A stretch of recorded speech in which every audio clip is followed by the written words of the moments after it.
जिस तरह से घरेलू सहायिका के साथ यहाँ पर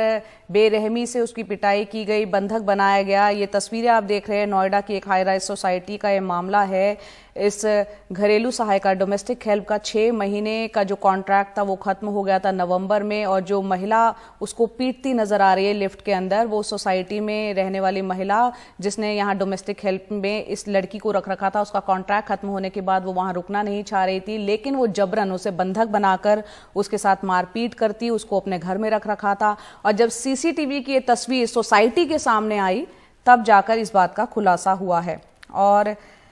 किस तरह से ये घटनाएं हम लगातार देख रहे हैं, दिल्ली एनसीआर में भी बढ़ती चली जा रही हैं। हमारे साथ एक खास मेहमान है श्वेता राज, जो कि श्रमिकों के हक की आवाज उठाती रही हैं। बहुत बहुत शुक्रिया हमसे जुड़ने के लिए श्वेता जी। श्वेता जी, इस घटनाक्रम के बारे में आप क्या कहेंगी, क्योंकि जो महिला है वो जो मारपीट कर रही है वो बाकायदा पढ़ी लिखी है, वकील है, 6 महीने का कॉन्ट्रैक्ट खत्म होने के बाद जबरन बंधक बनाने की यहाँ कोशिश हुई है, क्या कहेंगी आप? देखिए, दिल्ली में और खासकर नोएडा के इलाके में इस तरह की घटनाएं हमें ये पहली बार देखने को नहीं मिल रही है। इस तरह की घटनाएं हमने देखा कि पिछले 4-5 सालों में कई ऐसी घटनाएं आई हैं जब हमने देखा है कि जो घरेलू कामगार महिलाएं हैं और खासकर इस प्रोफेशन में काम करने वाली ज्यादातर महिलाएं होती हैं, ऐसी महिलाएं होती हैं जो अपने शहरों को छोड़ करके महानगरों में काम करने आती हैं,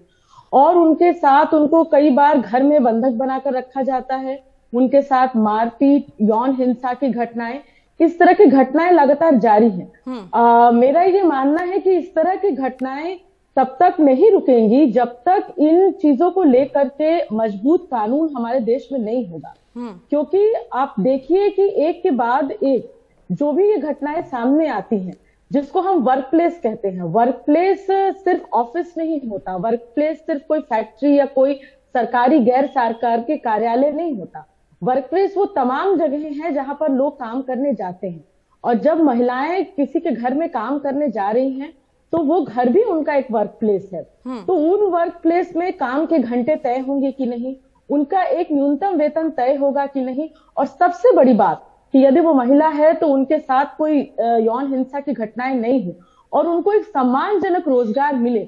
इसको लेकर के अभी तक हमारे देश में कोई भी मजबूत कानून नहीं है। इसीलिए हम देखते हैं कि अक्सर महानगरों में इस तरह की हिंसा की घटनाएं, इस तरह की भयावह हिंसा की घटनाएं हमारे सामने आती हैं। जी श्वेता जी, क्योंकि जाहिर सी बात है जो डोमेस्टिक हेल्प के तौर पर काम कर रही महिलाएं हैं, उनका फैमिली बैकग्राउंड आर्थिक रूप से वो कमजोर वर्ग से आती हैं। ऐसे में अगर इस घटना का जिक्र किया जाए, यहाँ 6 महीने का कॉन्ट्रैक्ट था, उसका पूरा हो चुका था, जबरन उसे रखने की कोशिश हो रही थी, और यहाँ पर एजेंसी के रोल को आप किस तरह से देखती हैं जो कि इस तरीके से कॉन्ट्रैक्ट के थ्रू रखवाती है, उनकी क्या जिम्मेदारी बनती है?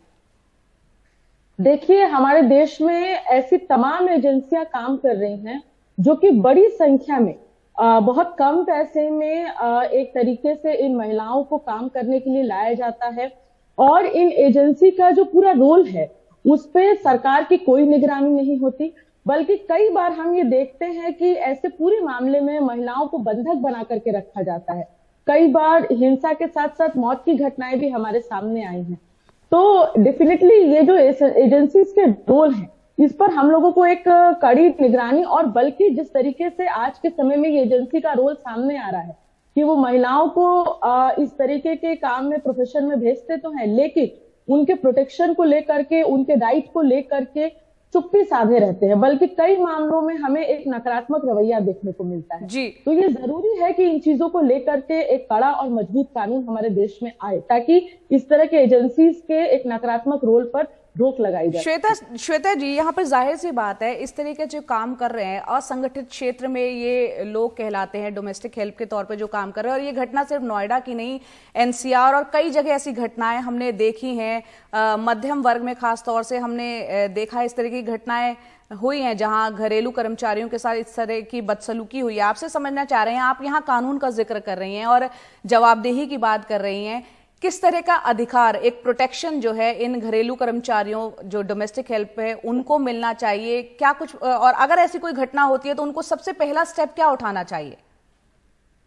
देखिए, जो भी महिलाएं घरों में काम करने जाती हैं, मेरा मानना है कि वो 3 लेवल पर हिंसाएं या फिर मुश्किलें झेलती हैं। सबसे पहली बात कि वो एक महिला है, जेंडर के स्तर पर। दूसरी बात, कई बार हम देखते हैं कि ज्यादातर महिलाएं जो काम करने जाती हैं वो समाज के सबसे दबे कुचले तबके से, सबके हाशिए से तबके से आने वाली महिलाएं हैं। वो ज्यादातर आदिवासी या दलित महिलाएं होती हैं, तो उनके ऊपर एक कास्ट ऑपरेशन भी होता है और साथ में उनके ऊपर एक क्लास ऑपरेशन भी हम देखते हैं कि देखने को मिलता है कि आम महिलाएं भी जो काम करने जाती हैं उनको काम के दौरान लिफ्ट इस्तेमाल नहीं करने दिया जाता, या फिर घर के बर्तन में पानी नहीं पीने दिया जाता, या फिर टॉयलेट इस्तेमाल नहीं करने दिया जाता। तो यहाँ श्वेता राज जी, आपका बहुत बहुत शुक्रिया, ये तमाम बातें बता रही थी।